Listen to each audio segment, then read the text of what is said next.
Bonjour, découvrons aujourd'hui la chasse au vol pratiquée par une poignée de passionnés en France. Ils sont à peine 10 en Loire-Atlantique, regroupés au sein de l'ACAV, association de chasse au vol créée voilà 4 ans par des fauconniers. La chasse au vol, il faut le savoir, a été reconnue comme patrimoine international immatériel de l'UNESCO. Quand on parle de chasse au vol, on parle de deux types de chasse, essentiellement la chasse de haut vol et la chasse de bas vol. La chasse de haut vol, on utilise des oiseaux un peu spécifiques tels que des faucons. Des oiseaux on va la faire partir du point, qui vont monter en altitude et après vont fondre sur leur proie. Par exemple, il peut s'agir des faucons pèlerins et d'autres faucons comme les gerfauts, des sacres, etc., etc.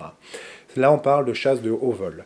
La chasse de bas vol, par contre, là, c'est une chasse où l'oiseau doit partir de notre point pour attaquer le gibier, où le gibier de prédilection est plutôt du gibier à poil, tel que le lièvre, lapin, chevreuil parfois, et quelquefois aussi faisan et perdrix. Là, on utilise plus des buses, donc buses américaines essentiellement, parce qu'il faut savoir que les buses françaises, contrairement aux idées reçues, elles ont très peu de pouvoir et de pression dans les serres, donc à la chasse au vol, ne sont absolument inutiles, puisque contrairement à ce qu'on peut penser, elles vont saisir, elles vont prendre un lapin, encore moins un lièvre. À part si celui-ci, évidemment, est malade ou est fatigué, elles vont jouer leur rôle d'épurateur, mais ça n'ira pas plus loin, ou très rarement plus loin.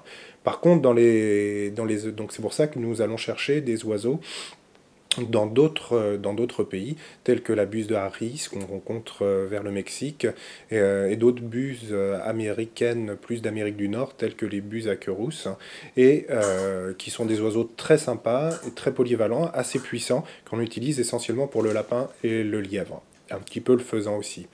Après, on utilise un oiseau qui est très très performant, qui s'appelle l'autour des palombes. Là, Jeanne est ici au bloc, qui est un oiseau européen que l'on trouve dans nos contrées assez régulièrement. C'est un oiseau qui est très très très très discret, donc on s'imagine qu'il n'y en a pas, mais il y en a un petit peu. Et ça, c'est un oiseau qui est un peu plus difficile à mettre à la chasse, mais c'est un oiseau qui est très performant, très rapide, et qui fait très souvent frissonner les fauconniers. Beaucoup rêvent d'en avoir un. Après, dans la chasse de bas vol, il y a aussi l'aigle royal, que l'on utilise assez peu couramment en France, mais il y a quand même quelques très très très bons aigliers, qui chassent le lièvre essentiellement avec, et le chevreuil.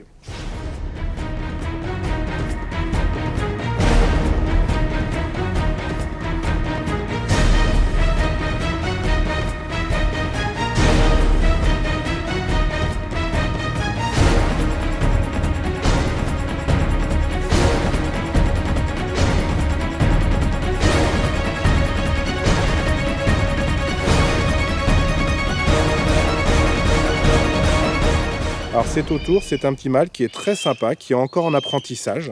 Et là, je vais lui mettre des sonnettes, en plus de l'émetteur, puisque les sonnettes me permettent de localiser l'oiseau quand il est parti et branché, par exemple. Dès qu'il bouge, je sais à peu près où est-ce qu'il est.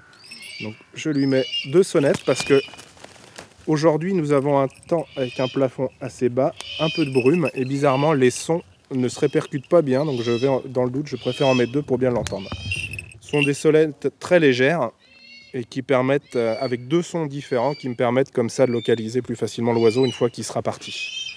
Donc on utilise ce que l'on appelle un leurre, donc une pièce en cuir là qu'un ami m'a fabriqué, sur lequel on charrie, on met de la viande, de l'alimentation. Donc là il s'agit d'une petite aile de pigeon, viande très appétante que les rapaces aiment beaucoup et assez énergétique. Et je l'appelle avec ça, et l'oiseau sait qu'en venant ici, il va pouvoir se rassasier, se nourrir. Donc l'idée, c'est de lui donner à manger suffisamment pour repartir à la chasse, mais pas trop non plus, de manière à ce qu'il ait quand même un petit peu faim pour prédater. Donc là aussi, un partenaire très important pour la chasse au vol, le furet, donc des furets que l'on a tous, généralement fauconniers, qui sont apprivoisés.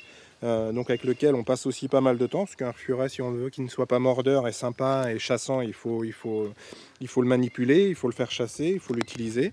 Donc là, voici une petite femelle qui est bien, parce qu'elle n'est pas très grosse, donc elle a tendance à ne pas prendre les lapins, mais assez performante à la chasse. Et aujourd'hui, nous allons, du moins cette matinée, chasser essentiellement en furetant. Donc L'idée de fureté consiste à mettre des furets dans des trous de lapins et ceux-là, chassant les lapins naturellement, vont les faire sortir. Les jeunes oiseaux, les oiseaux qui n'ont pas l'habitude de chasser avec des furets, peuvent avoir tendance à attaquer les furets, les tuer même parfois. Et ceci dit, vous allez voir que normalement nos oiseaux ne le font pas, ils ont l'habitude des furets, ils savent très bien distinguer un furet d'un lapin, d'un partenaire, d'une victime potentielle.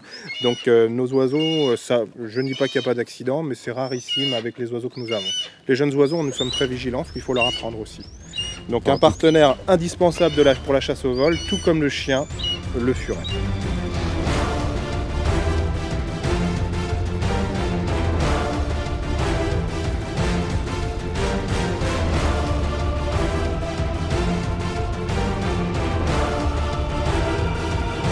Sachez que pour détenir et transporter un oiseau de chasse au vol, il faut obtenir un agrément auprès de la préfecture.